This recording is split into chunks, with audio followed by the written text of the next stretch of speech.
সাকিব ভাইয়া হচ্ছে যে 25 বছর পরিশ্রম করেছে, সো 25 সেকেন্ডের ভালোবাসা তো মূল্যায়ন তো করতেই হবে মন থেকে। আর শুধু আমি না, যত নায়িকা আছেন এবং ভবিষ্যতে যত নায়িকা আসবে তারা সবাই সাকিব ভাইয়ের সাথে কাজ করতে চায়। তোমার জন্মই কি হয়েছে শাকিব যদি খানের জন্য? যদি তোমার জন্মই কি হয়েছে শাকিব খানের জন্য? না, আমার জন্ম হয়েছে সব নায়কদের সাথে কাজ করার জন্য। তাহলে তুমি তো সব নায়ককে বিতাড়িত করে শুধু শাকিব খানকে। তোমার আরেকটা সুন্দর কৌশল আছে, তুমি খুব শাকিব খানের প্রশংসা করো, তার সাথে কাজ করতে চাও। তুমি জানো যে অনেক ভক্ত আছে তার, সাকিবিয়ান অনেক, তুমি খুব ওদের নজর কাড়ার চেষ্টা করো। আসলে কি মন থেকে ভালোবাসো তাকে, কাজ করতে চাও? দেখুন, একটা কথা বলি, পরিশ্রমের মূল্যায়ন সবসময় হয়। সাকিব ভাইয়া হচ্ছে যে 25 বছর পরিশ্রম করেছে, সো 25 সেকেন্ডের ভালোবাসা তো মূল্যায়ন তো করতেই হবে মন থেকে।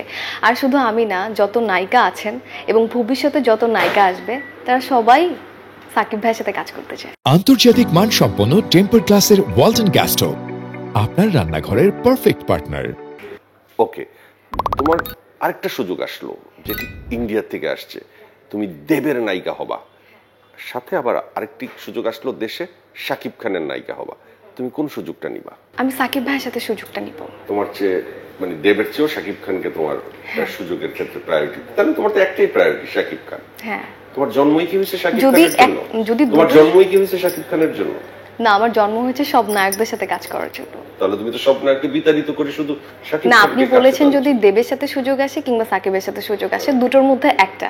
যদি সব নায়কের সাথে সুযোগ আসে বলেই কিন্তু আজকে। আচ্ছা, ধরো সব নায়কের বিপরীতে তুমি নায়িকা, অথবা তুমি শুধু শাকিব খানকে নিবা। তোমার দুইটা অপশন, একটা হচ্ছে শাকিব খানের নায়িকা হতে পারবা, অথবা সব নায়কের সাথে কাজ করতে পারবা। যে কোনো একটা অপশন তোমার বাছাই করতে হবে, কোনটা নিবা? তাহলে আমি বলবো সব নায়কদের সাথে কাজ করব। সেক্ষেত্রে শাকিব খানকে ছেড়ে দিবা, কাজই করবা না? না, সাকিব ভাইও তোমার তো শর্ত, আচ্ছা, তুমি হয় সব নায়কের সাথে কাজ করবা অথবা শুধু শাকিব খানের সাথে কাজ করবা। আমি সব নায়কদের সাথে কাজ করব। তাহলে তোমাকে এখানে একটি কথা বলে দিই, শাকিব খান কিন্তু এক্সক্লুসিভ, সে যে নায়িকার সাথে কাজ করে সে নায়িকা সবার সাথে কাজ করে না। না না, সে যেই নায়িকার সাথে কাজ করে সেই নায়িকা সবার সাথে কাজ করে। যখন সে করে তখন সেই নায়িকা অন্যদের সাথে কাজ করে না। যখন তার সাথে করব তাহলে অন্য নায়কদেরকে আমি চিনব না। আর যখন তুমি সব নায়কের গ্যারান্টি পাবা তখন তুমি শাকিব খানকে চিনবা না। তখন সাকিব খান আসলে চিন্তা করবে যে ঠিক আছে, আমার নায়িকা সব নায়কদের সাথে কাজ করছে, একটু করে নেক, তাহলে ওর সাথে আমার পর্দায় ব্যবসায়িক ব্যাপার। একটা ধান্দাবাজি মানে না, এটা তো সবাই মানে হচ্ছে যে যখনই তুমি এখানে কাজ করবা নীরব থাকা যাবে না। মাত্রই আপনি কিন্তু কথাটা বললেন, খুব গরম থাকতে হবে। তার মানে হচ্ছে যে অভিনব প্রথায় কিংবা পলিটিক্যালি তোমাকে সবসময় গরম থাকতে হবে।